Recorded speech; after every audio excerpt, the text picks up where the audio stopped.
Hey guys, welcome back to Anointed to Bling. It's Rain here with another installment to my wedding vlog series. This time I'm going to be showing you how I'm making a complimentary vase to the one that you see in front of you at just a fraction of the cost. So if you want to know how I did it, stay tuned for the full tutorial coming up right now.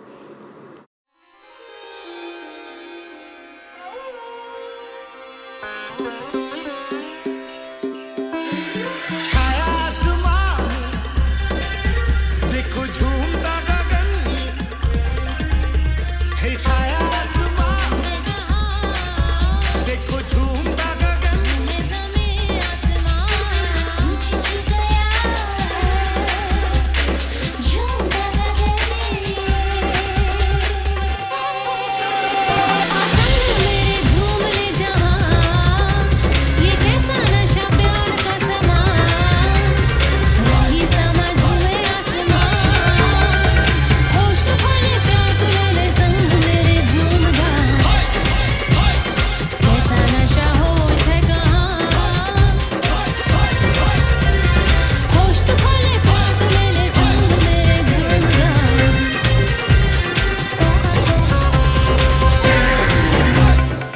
So let's take a look at this one more time. This is one of the two vases that I bought for my wedding. These will be up around the altar. I got them at a flea market for $120 for the set of two, and I thought they were absolutely stunning. I think these are the show pieces that are going to be beautiful up around the altar on top of the mirror pillars that I've already made, which I'll link this video back to.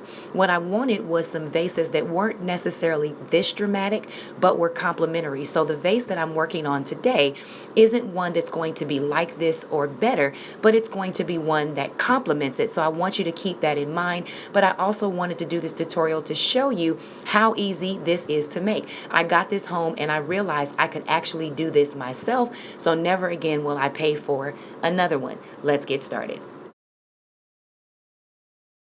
For embellishments, I got this sheet of 3D pearls from Hobby Lobby at 50% off. They were $5. I also have some E6000 here, which I actually did not end up needing. You'll see that later. And then I got these 5mm mirror tiles off Amazon, which I'll leave a link to. This is a vase that I picked up also at Hobby Lobby. It wasn't necessarily my intention. I went to the Goodwill, I went to the Dollar Tree. I just didn't find anything that was giving me what I wanted in the moment. That doesn't mean that I won't make more. I have a few more of these to make. So as I find other materials, I'll definitely be back with those tutorials. But I decided to spend the $25, which was half off of this vase, to go ahead and create this project as a trial run to see if I liked it. And also keep in mind that if you're going to purchase items from the Goodwill, you definitely want to make sure if you're going to make more than one that you can duplicate it. So that's why I chose this vase to start with, but as I find other materials, as I said, I'll definitely be back with that tutorial as well. Meanwhile, we've got this one. We're going to go ahead and embellish it and see what we come up with.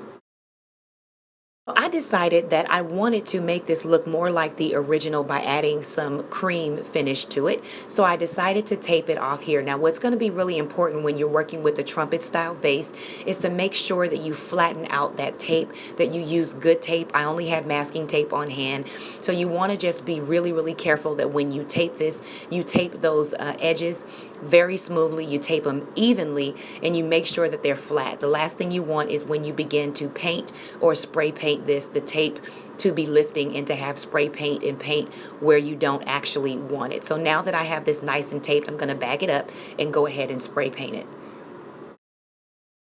I found that using a regular shopping bag that I have from Walmart was a really good way, instead of taping off the bottom of the vase, to just cover it to make sure that I don't get paint everywhere.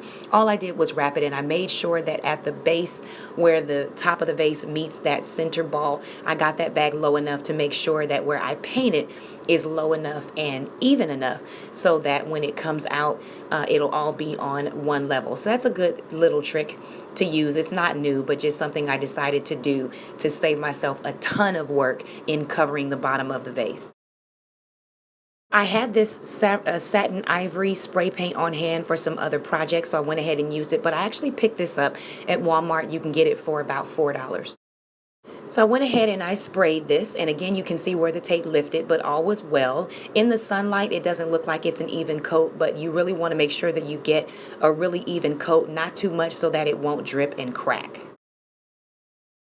So I lost a little bit of a clip where I took the tape off, but that's okay. Here you see me working with the mirror tiles. Now I learned to do this for the first time making this particular project. So you see me with the tweezers really pulling those mirror strips away from each other into single strips. They don't actually have to come off in that difficult of a manner. If I had turned it horizontally, vertically instead of horizontally, they actually peel off pretty easy, but I wanted you to see that sticky back, so this was a good clip for that. What I love is that the sticky back is so sticky. It's almost like, consider one of those mouse traps that mice get stuck on. It's that level of stickiness, so you really don't even need the E6000. And I did this in 1 squared strips to be able to manage the evenness of laying that out. When you're laying on a round background, it is a little bit harder, so you don't want to take too much of it at a time. So again, I lost a couple of clips, not sure what happened. So you did not see me embellish the top of the vase or add those little flowers and pearls.